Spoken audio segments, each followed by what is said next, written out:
Welcome to Cumberland Caverns in Tennessee. I know, that's why I was like, we've got to write our age. We've got to write our age down. I'm only 50 years old. So today we are at Cumberland Caverns here in Middle Tennessee near McMinnville. It is a show cave. They have over 27 miles of cave passage here. We've arranged a special trip. My good friend Jenny works here as a guide and with their social media team. So she's going to lead a ladies trip for us here today into Cumberland Caverns. So come along with us as we explore this cave. We're going to go underground and have a wonderful day. There are 8 of us ladies on the trip today. We're going to see lots of cool stuff. If you like my content, outdoor recreation here in the heart of TAG, which is what we call short for Tennessee, Alabama, and Georgia, like and follow for more. So come along and join us in Cumberland Caverns.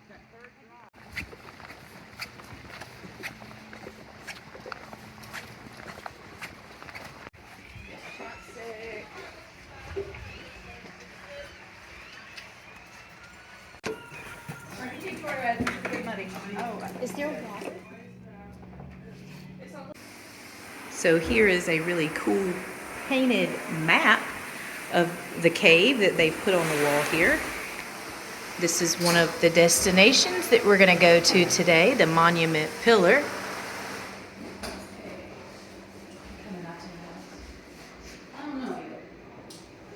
The world famous volcano room. We'll get to see that as well.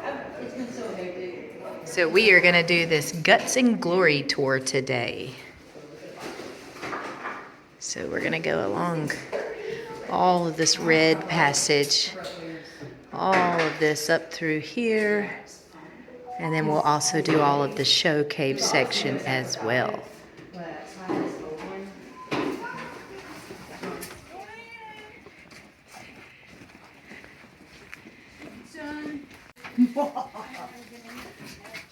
You do that every time? Nope. Actually, that was confiscated from a local cave about 5 miles away by the Warren County Sheriff back in the 50s, and then he donated it here because he said we're not a proper cave without a moonshine set. So we are going along the show cave route here. This is a nice big haystack formation. There's a pool of water down there below it. So obviously they have some blue lights in the water, lighting it up here.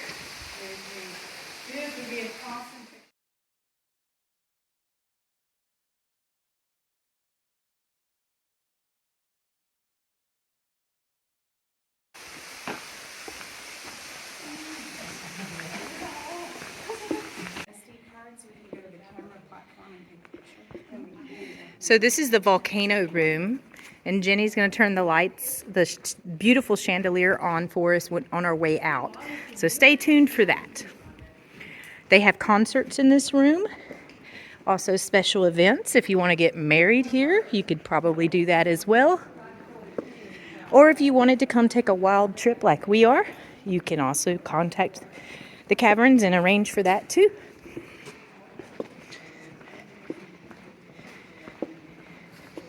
Yeah, it looks like a cemetery. Yeah, this is important. So right over here. Look at all these signatures on the ceiling. So Sheila Waters was a tax revenue during the Civil War, and he was probably the most extensive early explorer in this cave. But he was in this cave, and his job was actually to find moonshine stills. He was probably the most unsuccessful tax revenuer of all time. He never found a moonshine still in his entire career. But he loved this cave, and so he smoked his name or his initials in at least 5 places in this cave, super deep. But they would come, all those early pioneers would come here to have their hay wagon parties, spend the night, get out of the heat and the cold of Tennessee. But this was really cool because I was giving a private lantern tour to his descendants, and they had no clue that he was such a significant part of this cave. So it's kind of I had his great-great-grandson, his great-great-great-grandson, and his great-great-great-great-grandson on that tour. Wow. So he never found ancient stuff. He actually got to smoke around tombstone. So Jenny was saying this is where former employees, after they worked here for 5 years, they were able to write their names on a rock. Also, Kelly, Tom Barr signature. Frank, that's kind of cool. And Tom Barr was the one, along with Tank Warren and Dale Smith, that. So these are some signatures from of the early explorers of Cumberland Caverns, including Tank Gorin. Tommy Bragg, I went to school at Webb with one of his kids, or grandkids, I'm not too sure which. I always love seeing the names like Mildred and Margaret and Betty down here, because not very many women were cavers at that time. The devil was here. Yeah, so they just recently installed this gate because people camp out in this section on some of the wild tours, and they don't want people wandering off in the 27 miles of cave during the middle of the night when they're staying here. So this ensures that those Boy Scout groups, that nobody wanders off in the middle of the night. Well, you totally need like some music that'll play when that opens, like automatic. If you see a T-Rex, don't move.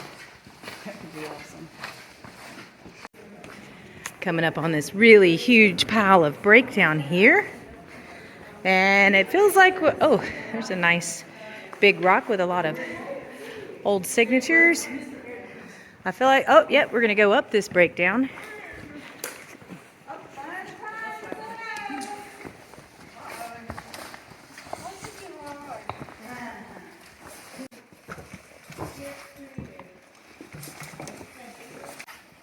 So we're just making our way across all of this breakdown in this room.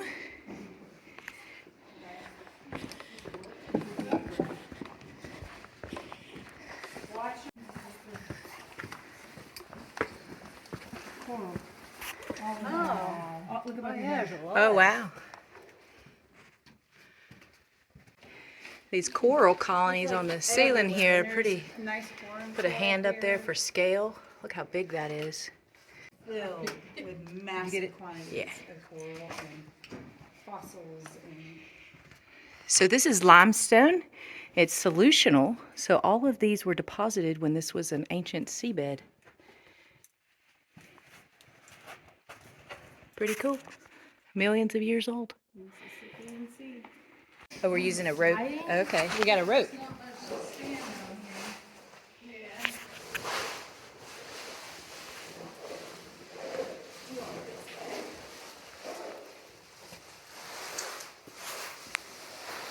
There is an arrow here. I did that last night.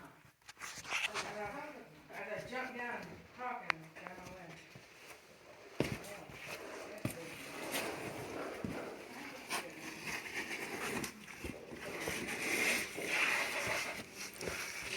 Thank you.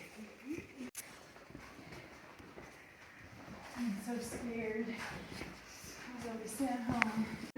I get in trouble all the time. Oh, good.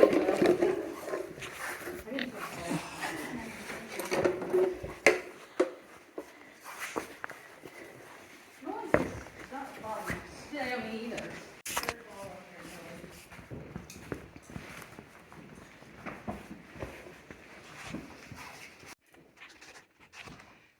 So that's a big ball of what's called chert, which is a layer in the limestone. I love going through ladders. Oh, we got a ladder. We're going to go up here.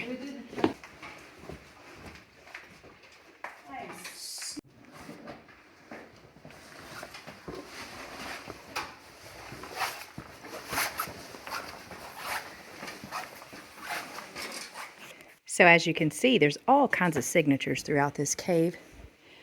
People have been coming here for a very, very long time.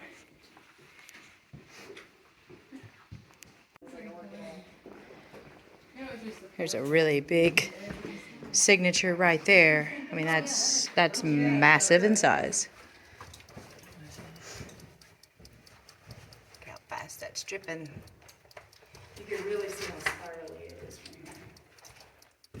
here. So we've made it to what's called the Monument Pillar. So we're going to go over here and check this out.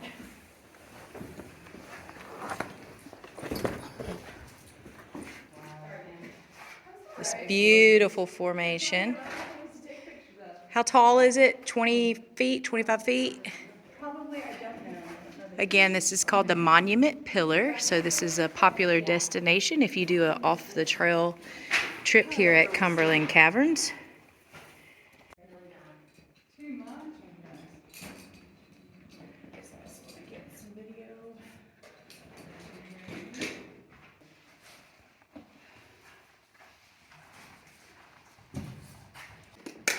Okay, so we're just setting up for some pictures of the Monument Pillar.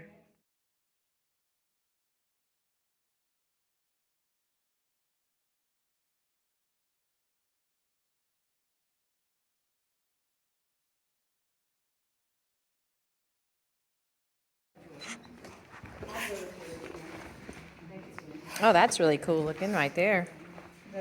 This thing. The cubed crystals behind that slab. Pretty cool. Looks like they melted a bunch of candles. Lawson's pit is up here. We're typically gonna go that direction.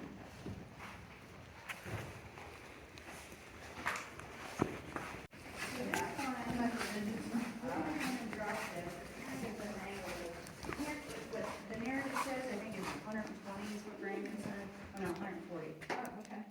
So it goes down, but it, you know, It'll cross there, but I don't know where that takes oh, it's so cute. Have you ever seen those wrapping us? It's a big room up here. That's weird back. Oh my God. We have to make checking on my thing. What about some chairs? Please tell me more. A bunch of stank cardboard. Yeah, the hips are a bitch. You ain't got any anymore. You ain't really I do. It's still hard. Ow. I did that just a second ago.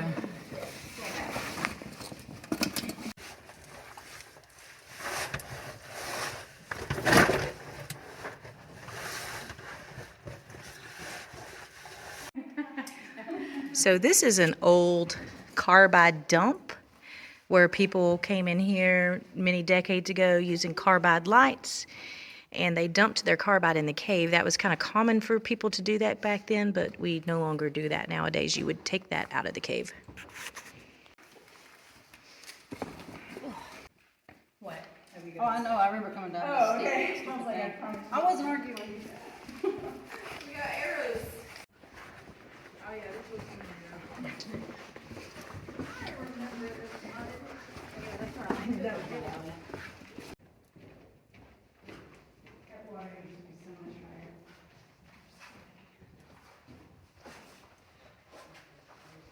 So Jenny is lighting up this, what's called cave bacon.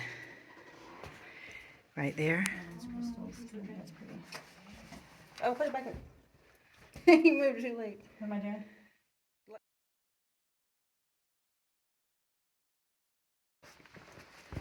Over here in the crack.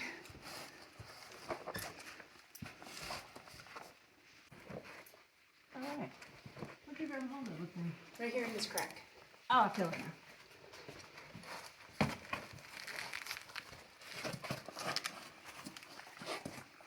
Everywhere in this ceiling, there are fossils and sharks' teeth. Everywhere. Yeah. And there's like tiny fossils that are a good foot long at least. Oh, that is carbide from a long time ago? Yeah, that's a Yes. carbide dump right there in Yes. front of me. I thought it was some kind And then there's some fossils all on this ceiling as well. Oh, we haven't even hit the best of them. It's just littered. What'd you find? Fossil? Yeah. Yeah, but look at this one. Oh yeah, that's nice.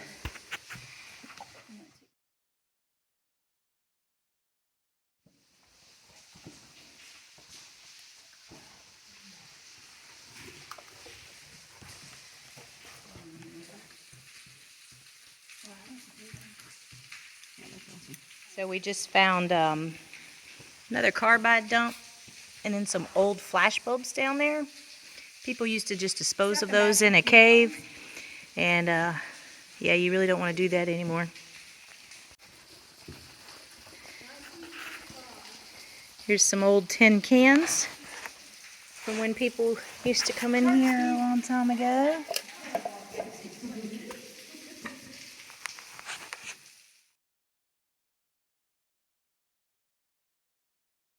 There is a really nice horn coral fossil right there, embedded in the ceiling.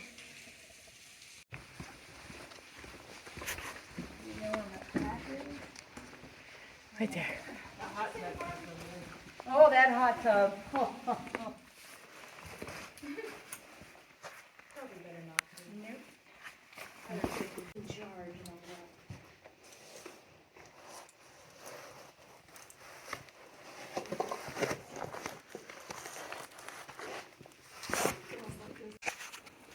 I gotta get bootlaces. These are not long enough. I just went to my knees right there. Oh. There you go. And then you can grab, there you go. Oh my God, I'm starving. Huh? Right, who's been through here? That would be fucking hilarious. So we're just coming back down this ladder. We were going to do a loop today, but due to some time constraints, we got a little bit later start than we had hoped. So we're backtracking the same way we came.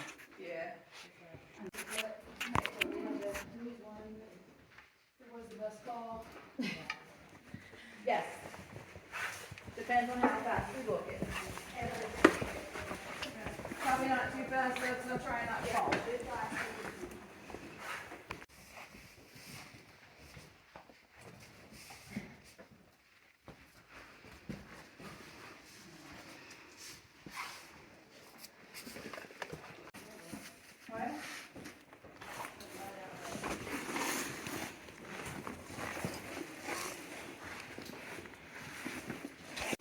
So there's a lot of arrows in this cave pointing you in the direction out. And see, there's another arrow there. And another arrow there.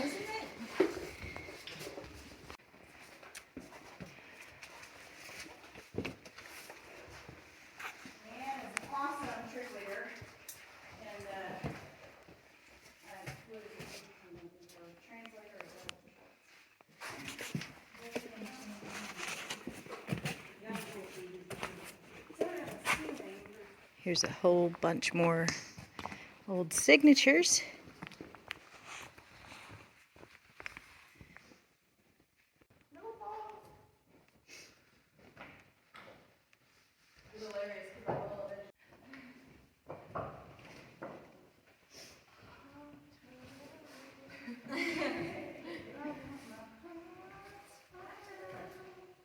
That's why I move so slow. I'm like careful because I'm like I don't want to fall. I need a hot tub and food. Barbecue first. Give me a hot tub. What's the place called? There's some more signatures up there. Some more signatures there. That's a 1869. There's some more there as well.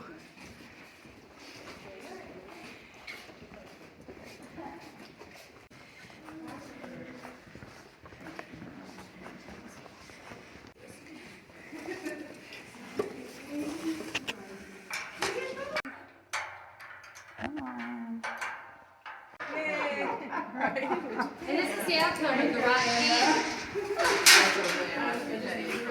Oh, I love that picture. That is a good picture. Oh, good. old signatures up here.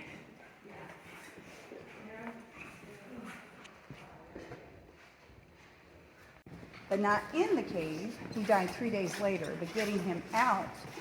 Actually, it's the reason why Roy Davis found this cave, because he heard about the Don Ball rescue. And so when Roy Davis came to David Lipscomb to go to school, he was here every bloody weekend.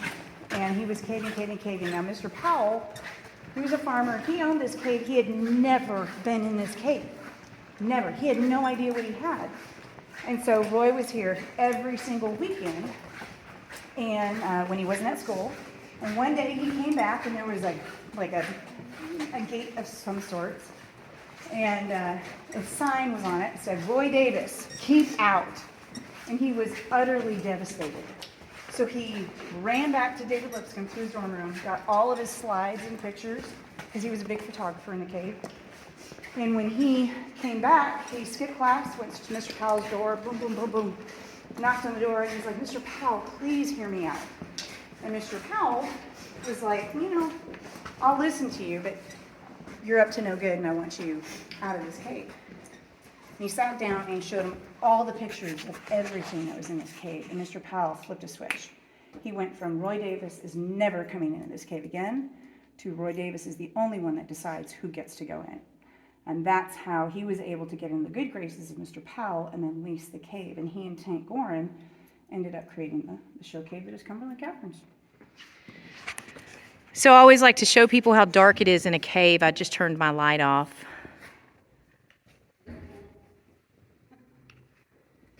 Some other people had theirs on, that's okay. But it just gives you an idea. Being in a cave is the darkest place on earth. Jenny's going to go turn on this big chandelier for us. We're going to all be like, ooh, ah, look at that. That's cool. That was cool to watch it come on. So this chandelier is actually over 100 years old. Roy was a collector of a lot of things, including pipe organs. And when he got to this room, he didn't envision concerts at the time. He actually wanted a pipe organ in here. So he knew at the time, back in 81, I believe it was, he knew that the Lowe's Metropolitan Theater up in Brooklyn, New York, was gutting and remodeling. So then he went up there to go get the pipe organ. When he walked in, he saw this gorgeous chandelier, and there was a bunch of scaffolding. And it was in the dead center of the theater. It was so beautiful. I got a black and white photo. I'll give that to you, Kelly, of it actually being there. And so he saw that, and he asked the workers what they planned on doing, and they were going to cut the chain and watch it smash. So he's like, hold that thought. And all he had was $1,000 cash in his pocket. So he went over to the owner, and he's like, "Listen, $1,000 cash. I'll take the pipe organ and the chandelier." Deal was done, took him home to Tennessee. Now the pipe organ didn't last because with 99% humidity, it quickly began to corrode. So it was removed from the cave. But this, he got up there right before an NSS convention. He worked tirelessly through the night because he wanted to announce the world's first underground theater at the NSS convention, which was pretty awesome. But he got it up there. It's 15 feet tall, 8 feet wide, and it weighs 1,500 pounds. And it's laced with over 10,000 hand-cut Austrian crystals. It was manufactured in an Austrian crystal factory, and I believe that no longer exists. And this is the last of their chandeliers. There's 130 red, white, and blue working lights, as you can see. This came here in 1981, but it was manufactured in 1920, so it's over 100 years old. And you can see Where was it made? And so they had scaffolding over here. You can see there's two eye bolts, big eye bolts right here. So they had scaffolding around it. They had the chandelier on the ground. How is it held up there? It's held up there. They drilled a 4-foot long expansion bolt up into the ceiling that's about 18 inches wide. And that's rated to hold 27,000 pounds, so 1,500, even in our biggest concerts, doesn't budge. Never lost a crystal.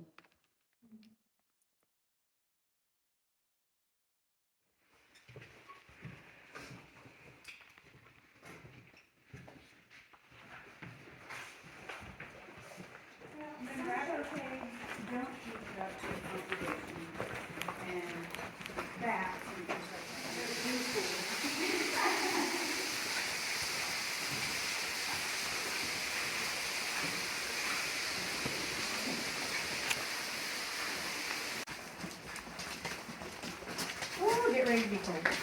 Are my lights on at all? No.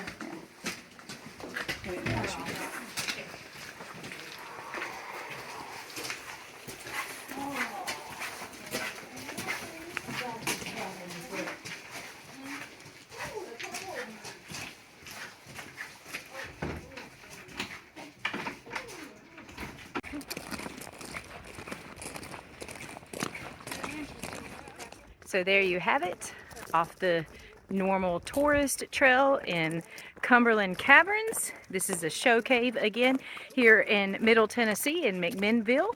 Come check them out if you're ever in this area. They offer tours. They have some easy walking tours, and then they have some more strenuous wild caving tours if you're interested in that. If you like my content, make sure you like and subscribe for more outdoor recreation here in the heart of TAG, which is short for Tennessee, Alabama, and Georgia. Happy caving, folks.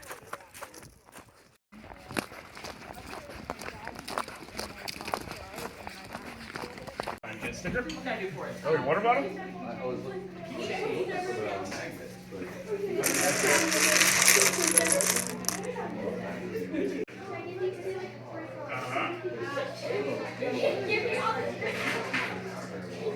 Yep. Yeah. Fair enough.